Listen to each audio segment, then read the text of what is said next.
Hi, this is Luke from Thunder. You are watching and listening to May the Rock Be With You. And I hope it is, and I hope it always stays with you, because rock is what it's all about.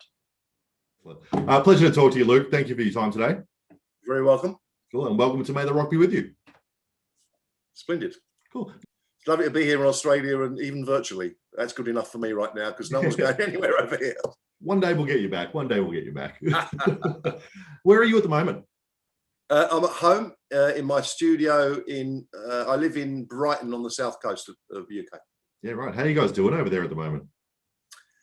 Well, it's interesting. I mean, our government really arsed up the COVID thing, but the one thing they've got right is that they seem to have got the vaccination thing rolling out well. Yeah, so things are, after what was a really, really grim year, things are starting to become a little bit more positive. And of course, the weather's starting to get a bit warmer, which also helps as well, because it was a very cold, miserable winter. Yeah, we were lucky. We went through summer just recently. So, you know, we've been lucky. I think we're about 45 days in New South Wales with no cases whatsoever. So, yeah, I mean, you guys got it going on over there. I mean, you and the Kiwis have done it amazingly well. And, you know, it just brings it into sharp relief how badly our lot did, you know, but what can you do? Anyway, but we're here to talk about your amazing new album, All the Right Noises. It's finally coming out after so long. After postponing it, how does it feel to finally have it coming out? Relieved. I mean, yes, an album, it's really odd. I've explained this to a lot of people. Normally when you make an album, there's this kind of time period, you know, between which you're finished and it's released. And that normally, you know, it's a few months usually, you know, and there's kind of level of excitement kind of from finishing the album to kind of release kind of passes through. But on this, obviously, it's been, you know, over a year. Oh, Christ, I can't even remember. It's been postponed for 6 months. So it's over a year since we finished the album. So it feels kind of weird in some ways. Yeah. But but in some ways it doesn't, though, because everything's been on pause. It's a very strange time. But yeah, the fact that it actually is coming out next week now is just a massive relief, because obviously when we finished the album, we're very pleased with it, and you know, you want people to hear it. So now people are finally going to hear it. So I just hope that they enjoy it as much as you know, we're proud of it. Yeah, that's what we want. And it is a big rock monster of an album. Look back, when you were writing it, was there a catalyst or idea that started the ball rolling for this one? I think probably there was lots of things. I mean, you know, basically the state of the world. I mean, you know, when I was a young man, I used to write songs about chasing girls and drinking too much, like we all do. But you know, I'm too old for that now, so I've got to look at the world around me and draw inspiration from that.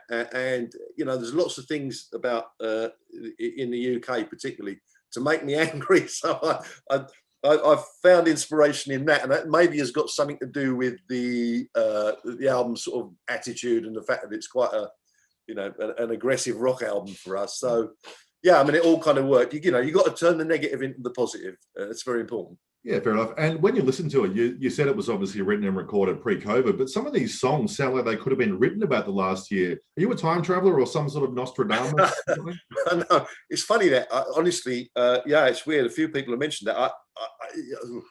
Well, I think because some of the songs are about, you know, there's a song called Destruction, which is about, you know, the darker side of the human mind and mental health and depression and stuff. And there's other songs that are about frustration and you know, it's not all doom and gloom, folks. There are some fun songs too, but there's sort of songs that are about, you know, maybe the world isn't living up to kind of what we would like it to be. And I guess, yes, you can apply all of those things to COVID and isolation and loneliness and those kind of things. So yeah, I mean, you know, it just goes to show that people are in fact miserable most of the time, Troy. Well, that's a good way to put it. Now, all jokes aside, in the 30 years or so you've been making music and writing music with Thunder, how has your approach to songwriting changed, if in any way, over the years?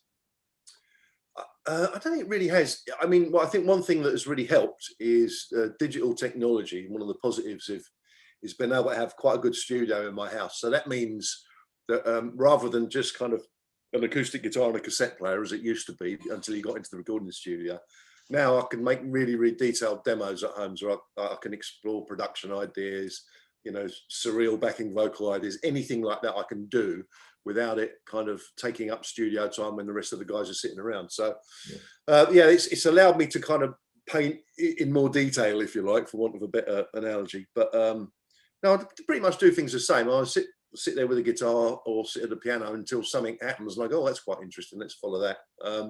But I'm maybe a bit more methodical than I used to be. I'll keep a notebook where I write down little lyrical ideas and stuff. So it's a craft like anything else. It's just purely based on instinct and feeling. You know, yeah, does that feel good? Great, let's go with it. So it's kind of hard to analyze, really. And maybe we shouldn't try to analyze songwriting too much. Maybe it's something that we should just do and not worry too much about it, you know. Yeah, fair enough. Now, I want to talk about a couple of tracks on the album. The first one is the title track. That's a monster. We don't have to talk about that because that's amazing. But the one I liked specifically was Young Man. Can you tell me about that one? Yeah.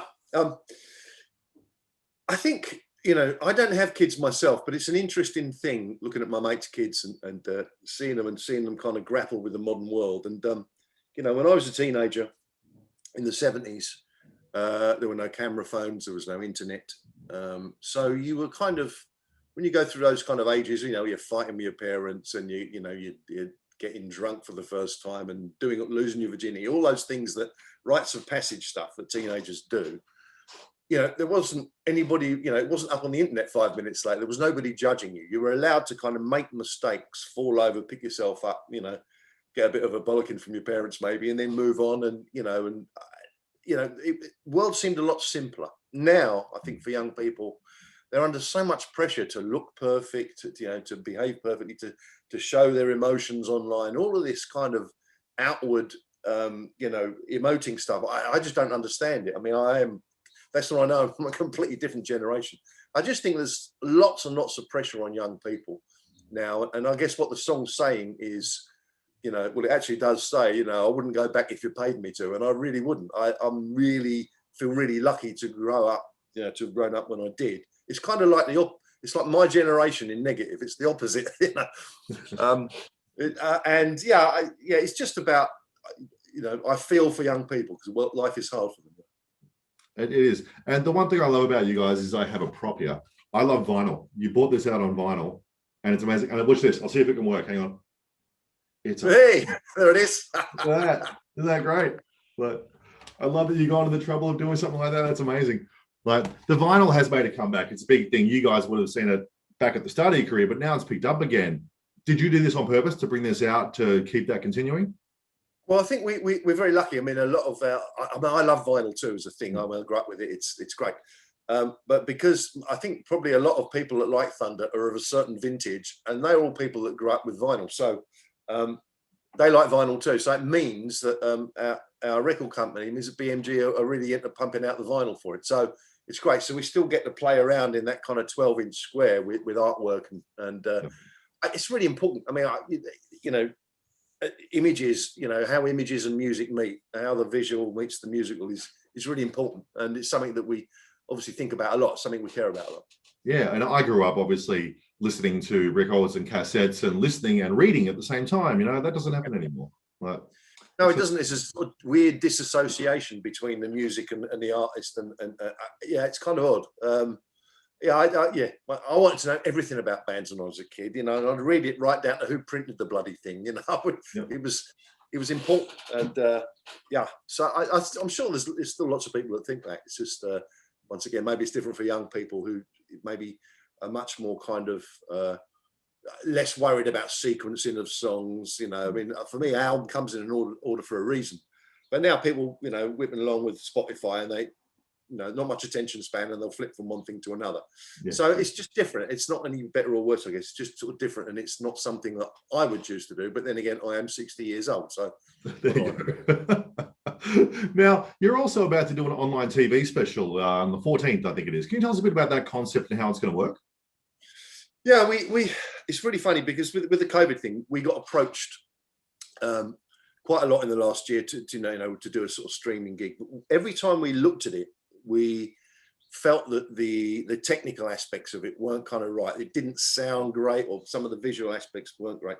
And I think the mistake that people made was a lot of them were trying to recreate a gig. But for us, if you take an audience away, then it's 50% of the energy of the gig is gone, because they're massively important at Thunder Show. So we thought, well, how can we do this and make it work so it's a performance, but it's not a gig. And we thought we'd try and approach it rather than trying to approximate a gig. We'd try and approximate it like it was a TV show. I mean, in the 70s here, we had the show called the Earl Grey Whistle Test, where bands would just set up in the studio and play, no audience. And we have a show here now called Later, which is the same kind of thing. It's bands in a TV studio playing.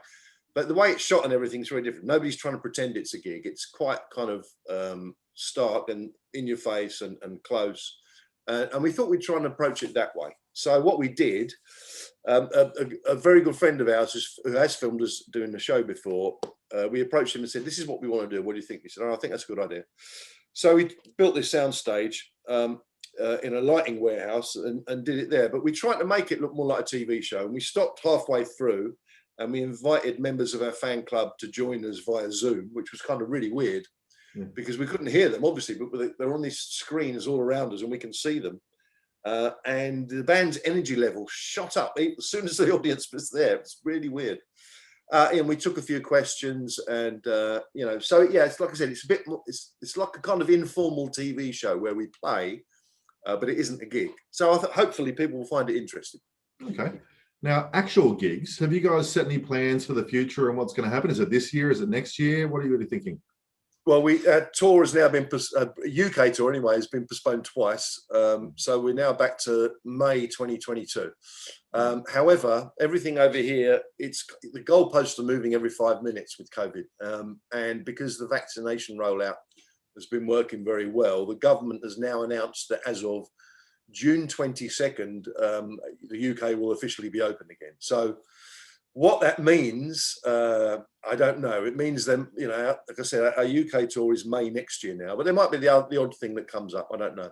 As far as the rest of the world goes, and that God knows, because every country's got its own issues with COVID and immigration and border control and stuff. So I have no idea really, Troy. I mean, we're here, we're available. As soon as things are ready to go, we'll be off. And I do hope we get the chance to come down to Oz again, because we were there too briefly, and we didn't. I feel like we didn't see anything.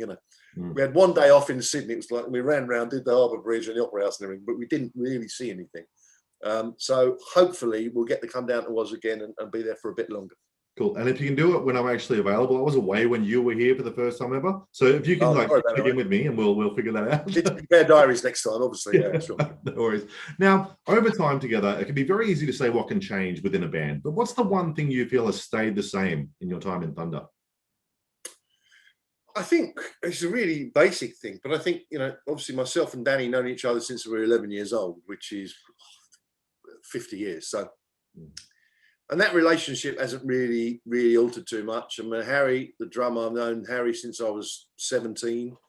Ben, the other guitar player, about the same amount of time. I think that's the core of it, really. We're all good friends. We make each other laugh. We've grown up together. We have the same kind of, frame of reference on the world and music and stuff. We're all kind of from the same part of London. So there's lots and lots of common bonds that have, made us kind of hang out. And I think also it's the complementary thing, particularly with me and Danny.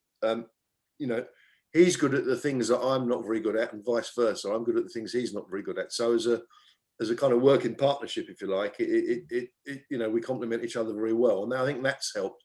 We know when to give each other space. All of those things that you in any relationship, even in a marriage, because it kind of is a little bit like being married to four other guys. You have to know when you can kind of speak up and when it's a good time to be quiet. And it's just human instinct, really. But we all get on and respect each other. And I think that's the most important thing. Excellent. So I was going to ask what you still enjoy about being a part of Thunder, but it sounds like that's what you've got. You just got your mates, basically. Yeah, it's like the boys' club, isn't it? We all get together and have a few beers and talk about things we probably shouldn't talk about, and and have fun. And I think that's kind of important. It keeps you sane. Yeah, nice. Now I want to jump back because Love Walked In is still on my constant rotation. Take us back to 91 for a minute. What do you remember about that time releasing a single that took off like that? Well, funnily enough, when I wrote that song, the guy who produced our first album was a guy called Andy Taylor. Andy was a guitar player in Duran and a good mate. And I wrote the song and I went round to him. I went round to his house and I said, I've got this tune. I'm not sure about it. And I played it to him. I said, I'm not sure if this is what, just before we went into the studio to make Backstreet Symphony, the first album. And I said, I'm not sure if this should go on the album. He said, if you don't put on the album, you're insane. He said to me, it's a hit. I said, really? Oh, it's not a bit cheesy. He went, no, trust me. And he was right. And I'm so glad he did, because that song turned me quite a lot of money over the years. So, yeah, it's funny, isn't it? Some tunes, I think probably because I wrote it so quickly, I was a bit suspicious of it at first. It's like, well, it can't be that easy, can it? And songwriting normally isn't, but on that particular occasion it was. And valuable lesson in that actually is that sometimes when you do write tunes, the ones that come quick are normally the really good ones. I don't know why that is, but they're the ones that tend to hang around. So yeah, I mean, amazing, you know, that came out and it's still very, very popular tune. It's on loads of bloody rock compilation albums everywhere. So many people I've met have commented on that song. Axl Rose, when I met him, said, oh, when I fight with my wife, that's the song we play afterwards. I was like, oh, okay, right, you know. And there was a band called The Tubes who were massive in the 80s. And we were in Germany once and they were in the same town. We went along to see them.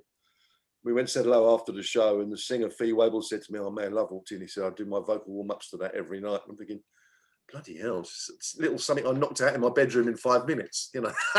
But they're amazing, you know. Well, I'm just glad that so many people like it, really. Yeah, oh, it's brilliant. It's in my Power Ballads playlist, so it's a constant rotation. Now, what I do with everyone is I get them to look ahead to the future. And since you're already like a time traveler, can you try and finish this sentence for me with a prediction? In 2021, Thunder will... Wait and see what happens. Sorry, that's not very good, but I can't. Honestly, I'm so used to kind of things being postponed, put back, rearranged, that we're just going to kind of go with it. I think it's, you know, this is kind of the worst time to try and make any kind of prediction. So whatever it is, as I said, we're like a coiled spring. We're ready to pounce if the moment should arise. So that's the best I can do for you, I'm afraid, Troy. Sorry about that. That's all right. I like that. I think it's funny. You guys are obviously ready to get back on stage, and I think we're all ready for gigs again. You know, I think there's just that, it's just, we're pumped. We're ready to go, you know. Yeah. We're doing a couple of shows here at the moment, so there's things happening. It's going to be great is that when it does come back, when bands do come back, I mean, you know, it's going to tear the roof off everywhere. The audience is going to be pumped, so are the bands. It's going to be amazing. So we have that to look forward to, at least. Can't wait. Luke, thank you so much for your time, man. That was a pleasure to talk to you. You've made an amazing album. I love it. I've listened to it a number of times already, and I look forward to it coming out and everyone can hear it. Thanks, Troy. Well, hopefully we'll get a chance to get down there and play it really soon. No worries, mate. I'll see you then. Take care, Troy. Thanks mate. Buddy. Bye-bye. Bye-bye.